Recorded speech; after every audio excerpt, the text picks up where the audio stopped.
Paulo Pesquisa de hoje convida os telespectadores a olharem com outros olhos para a nossa matéria fecal, quer dizer, para o nosso cocô. Todos estes pesquisadores observam fezes humanas para estudar a relação entre os micróbios que habitam os intestinos, que eles chamam de microbiota intestinal, e a saúde das pessoas. No programa de hoje, você vai conhecer cientistas que estudam as relações dessa microbiota com a obesidade e com o diabetes. Vai saber se a alimentação influi ou não sobre a composição das bactérias nos intestinos e como uma injeção de novas bactérias pode acabar com um certo tipo de diarreia. Há pelo menos 100 anos, os cientistas sabem que as bactérias que vivem no intestino, a chamada microbiota intestinal, são importantes para o tratamento de doenças. Mas o tema demorou a ser explorado detalhadamente por causa de dificuldades metodológicas. Um problema para pesquisadores interessados em estudar bactérias era distinguir um tipo de bactéria de outro tipo de bactéria. Mas depois que se tornou possível sequenciar DNAs com pouco dinheiro e muita rapidez, esse problema se resolveu, porque cada espécie de ser vivo, inclusive cada uma das milhões de espécies de bactérias, tem um DNA de sequência diferente. Sequenciar o DNA do genoma das bactérias é a forma de identificá-las. E através do DNA você consegue identificar exatamente que tipo de bactéria você tem em cada lugar. Então, essas técnicas modernas de sequenciamento de DNA nos permitiram conhecer com detalhe as variações da microbiota intestinal. Com o uso dessas e de outras técnicas, o grupo de Mário Saad, na Faculdade de Ciências Médicas da Unicamp, está estudando a relação entre a microbiota intestinal e a obesidade, que é o interesse principal deles. No final de 2006, começo de 2007, apareceu um estudo muito interessante mostrando que a microbiota do animal obeso e também do homem obeso era diferente da microbiota do animal magro e também do homem magro.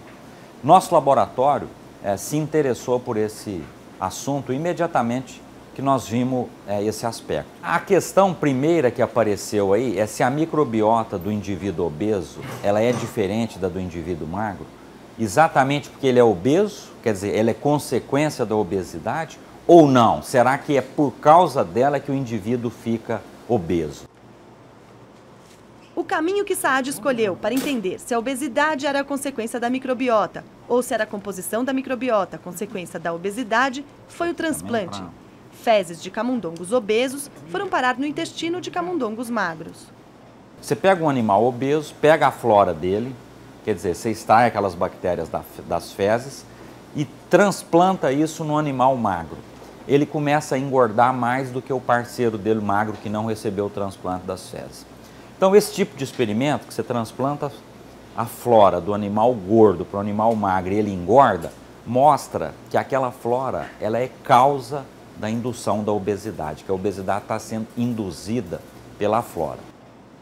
Saad, no entanto, faz uma ressalva. Não é só a microbiota intestinal que induz obesidade e diabetes tipo 2, doença geralmente associada a ela. Essas doenças têm muitas causas, muitas etiologias. A gente entender que a microbiota intestinal faz parte dessas etiologias é um avanço. Por quê? Porque modular a microbiota vai ajudar a gente a combater essa epidemia de obesidade que nós estamos vivenciando. No entendimento destes pesquisadores, a obesidade é vista como uma espécie de inflamação crônica. Uma inflamação chamada de subclínica, porque não tem sintomas aparentes. Por causa da inflamação, as células de gordura do obeso aumentam, o que contribui para o ganho de peso. A inflamação também pode influir no desenvolvimento de outras doenças, como o diabetes tipo 2. Dependendo da microbiota que você tem, esse fenômeno inflamatório subclínico ele pode ficar muito atenuado, ele pode ficar mais mascarado ou até não existir. Nenhum estudo ainda conseguiu identificar quais são exatamente essas espécies de bactérias causadoras da obesidade. Mas a hipótese dos pesquisadores é que todas sejam do tipo gram-negativas, uma bactéria gram-negativa porque não reage no laboratório a um teste chamado coloração de Gram. Isso acontece porque na membrana das bactérias gram-negativas existe um composto chamado LPS, lipopolissacarídeo. O sistema imunológico percebe o LPS das bactérias gram-negativas no intestino como um corpo estranho, e é isso que causa a inflamação subclínica. Quando alguém se torna obeso, as células da parede intestinal ficam ainda mais permeáveis ao LPS e permitem que eles entrem em maior quantidade no intestino. Quanto mais corpo estranho, maior a reação do sistema imune.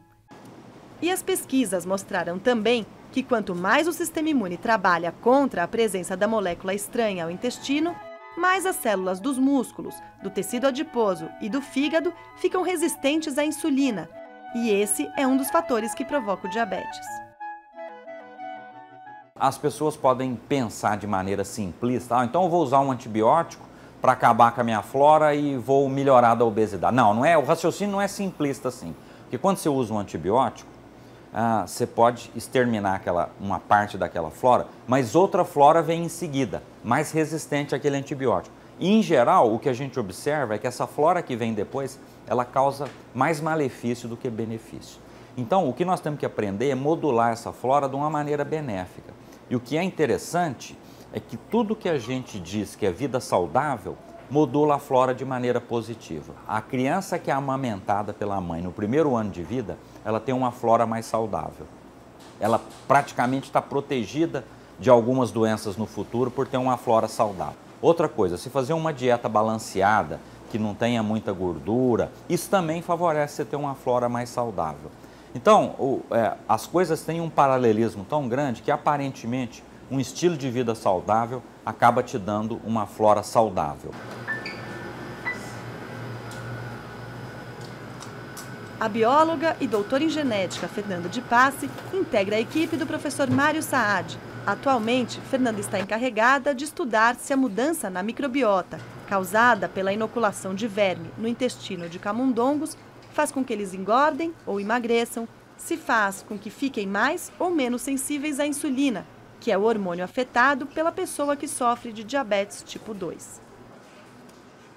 Na verdade, foi uma hipótese do professor Mário Saad sobre por que as pessoas que têm verminose não são gordas, por que a gente nunca vê um diabético com verminose. Então a gente começou a hipotetizar isso. Se a gente infectasse os camundongos, como que seria a resposta metabólica? Como que ficaria em relação à obesidade e à sensibilidade à insulina?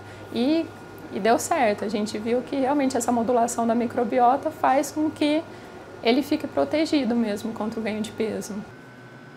No jargão destes cientistas, modular a microbiota quer dizer mudar a proporção das bactérias mais abundantes nela. Fernanda verificou que no intestino dos camundongos com verminose aumentou a proporção de um tipo de bactérias, os lactobacilos. No intestino, a gente tem vários tipos de bactérias, várias ordens, vários gêneros diferentes de bactérias. E elas se reorganizam, ou seja, alguns gêneros ficam mais abundantes para promover essa proteção mesmo do indivíduo.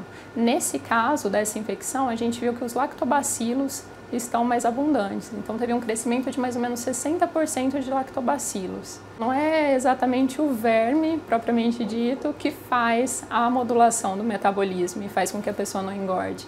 A gente está vendo que, na verdade, a presença desse verme no intestino faz com que as bactérias que vivem lá sejam moduladas, tenham uma modificação, provavelmente para proteção do indivíduo, elas se modificam e essa modificação faz uma modulação do metabolismo.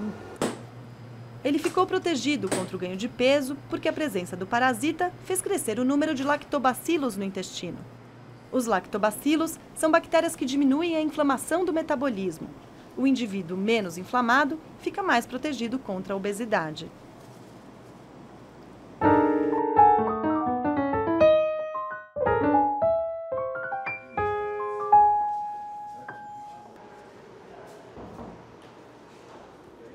Caroline Ferreira graduou-se em fisioterapia e fez toda a pós-graduação em fisiologia. O caminho que a levou para os estudos sobre a microbiota intestinal não foi nada convencional. Desde o início da carreira, o principal objetivo de sua pesquisa era estudar a asma. Eu fui asmática durante a infância, então eu sempre tive um papel muito passivo diante dessa doença respiratória. E aí eu fui em busca de laboratórios que investigavam, que trabalhavam com o sistema respiratório. E então começou a minha carreira, né, como pesquisadora nessa área. Foi então, a partir dos estudos sobre asma, que Caroline passou a pesquisar a microbiota intestinal. Há muito tempo atrás já se tinha essa observação da importância do intestino na saúde, né? E isso agora, em torno de uns 5, 6 anos, vem crescendo muito. Então no começo foi a influência da microbiota só no intestino, aí começaram a observar que não, que ela podia influenciar no cérebro, que ela podia influenciar no pulmão. A influência da microbiota no pulmão é o foco do estudo de Caroline. E, para isso, analisa a resposta de camundongos asmáticos à presença de 2 bactérias em sua microbiota intestinal. Essas bactérias são do gênero Bifidobacterium, que atua no intestino como probióticos, micro-organismos que beneficiam a saúde do hospedeiro. As bactérias são cultivadas nessas jarras, antes de serem introduzidas nos camundongos. Então essas bactérias elas são sensíveis ao oxigênio, então elas têm que crescer num ambiente com pouco ou nenhum oxigênio. Em sua rotina de pesquisa, ela analisa a reação dos camundongos com a asma induzida à presença dessas bactérias na microbiota deles. A gente fica ao redor de análise de dados, tratamento dos animais, tratamento dos dados. Então tem um período um período grande que a gente passa tratando os animais, até o dia mesmo da gente fazer a análise dos tecidos e a análise dos dados. Oi, Andréia, tudo bem? Andréia Caricilli escolheu para o quadro Notas da semana um artigo sobre as mudanças na composição da microbiota intestinal humana de acordo com a dieta.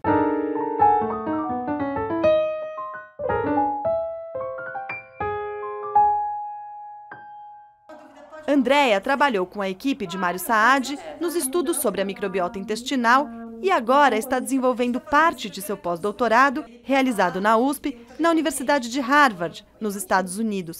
A pesquisadora vai comentar um artigo publicado em janeiro de 2014 na revista Nature, pelo grupo de Peter Turnbull, também de Harvard. A pesquisa trata do efeito da dieta na microbiota humana em um espaço de 5 dias.